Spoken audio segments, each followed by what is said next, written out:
Hello, you join me from London once again as I look over towards a very foggy Canary Wharf this morning. However, it's not that view I'm overly bothered about.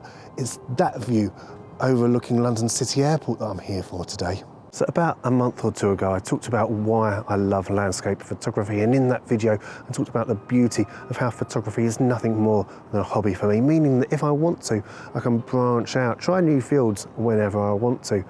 Aviation photography is one of those areas that I've always wanted to try. I've always wanted to come out to London City Airport because it's such an easy location to get out to. However, standing up here at the moment, looking way off towards the airport, I'm just thinking that I could be in a better position right now. So I'm just going to go for a little bit of a walk.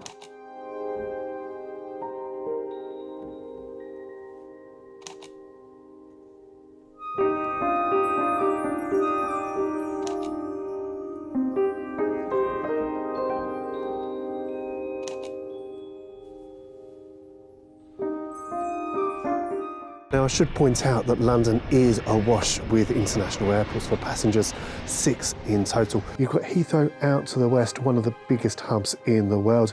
Gatwick to the south, one of the busiest single runway airports in Europe. And then there is Luton to the north, Stansted to the northeast, and Southend to the east. Of course, the 6th airport is London City, where we are today, which primarily exists for business travellers and a handful of people wanting to get away for city breaks to destinations such as Edinburgh, Milan, Amsterdam, etc. I should point out though, because of its position in comparison to Canary Wharf, it's got a unique approach where aircraft have to descend sharply once they're beyond the skyscrapers. It makes for a little bit of a roller coaster type landing, but it really is good fun, talking from experience. Although the views prior to that approach, especially over central London, are magnificent. You have to take my word for it. And it's also the perfect airport for photography.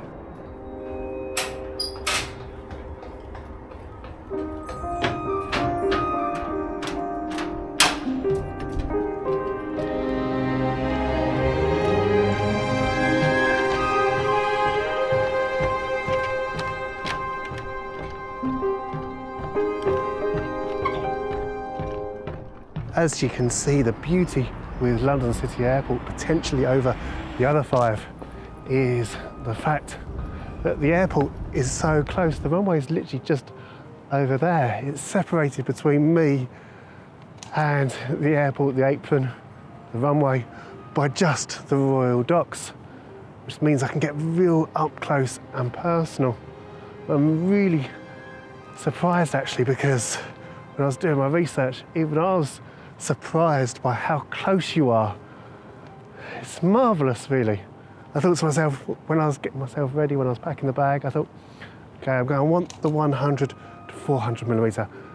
I'm going to need the extra reach. But I've been standing here taking some shots, and the 24 to 105 has been serving me just as well. It's created a nice mixture, so I can get the up-close personal shots with the telephoto lens. I'm also getting the best of both worlds, getting everything into shot with, of course, the wider focal length. My only fear is, because I'm so inexperienced, I've never shot aviation photography before, my only fear is, of course, I'm working with moving objects now. So I don't want to end up with blurry images by not having the shutter speed high enough. But to compensate for that, what I'm doing a lot of the time is I'm making sure I'm shooting at ISO 1000. Don't care if it's going to be a little bit grainy, I can cope with that. Of course, ISO 100 would be great, but that's not giving me a shutter of around 1/1000th of a second. Because yeah, I don't want to get home and find out all my images are blurry, because that really would make this trip an entire waste, really, wouldn't it? Right, I'm all ready, I'm all set up for movement. Just gotta wait now for the planes to depart. Already got some nice shots of the British Airways planes sitting at their respective gates. Of course, this is just a waiting game, isn't it? If you want to get aviation whilst it's in motion. Looking at the departures and arrivals for City today, I've got a few, it's just coming up to 7:45. I've got about 4 planes leaving in the next hour. I think I've got a couple coming in as well. So I should have plenty of opportunity to capture the planes, the aircraft, all in different states.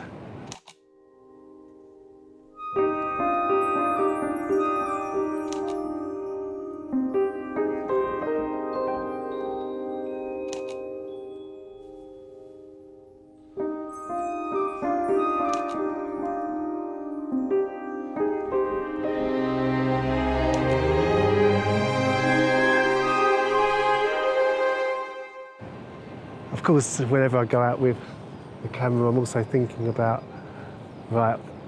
certain shots I want to try and end up with.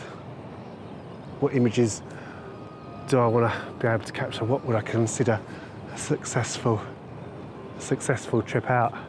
I think what will be a big success is, as I was talking on the pontoon bridge way over in that direction, of course, planes coming steeply over Canary Wharf, and whilst it's shrouded in fog this morning, I might not get the shot that I'm after. I really want to see a plane coming into land. It looks like they're coming in from that direction. When I was up on the pontoon bridge, there was a plane coming in, but it was early. It wasn't due for another 15 minutes, so it threw me completely by surprise, but it was lovely seeing it come down and over. I've already tried to get a couple of planes as they've left, but it's just all about working out where that level, that angle of ascent starts, and I think I've got it wrong so far. It's a lovely morning, but what I didn't anticipate was this fog, which is I don't know, in some ways it's been a nuisance because it's obscuring the view of Canary Wharf in that direction, but it's creating this real misty glow, real ethereal effect on the images as the planes are departing, because of course they're coming in from that way, going out in that direction. I'm not going to be camped out here all day, I don't think. I'll stay here till 10, 11 o'clock, then beat a retreat back home, see how the images turn out. While I'm talking, actually, it looks like we've got one aircraft over in the distance getting ready. Engines are getting welled up, so I might stop talking and see what I can capture with this departing aircraft.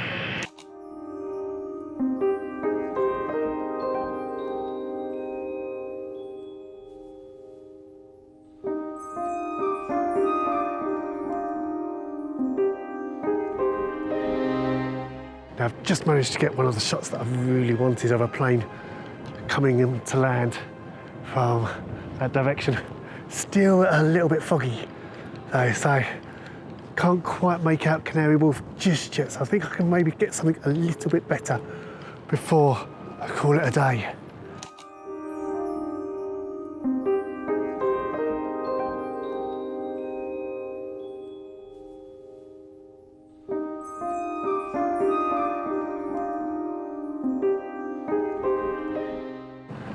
I think, in all honesty, that is all I'm going to be able to capture without sitting around all day, which I'd quite happily do, but I don't think my batteries are going to last that long.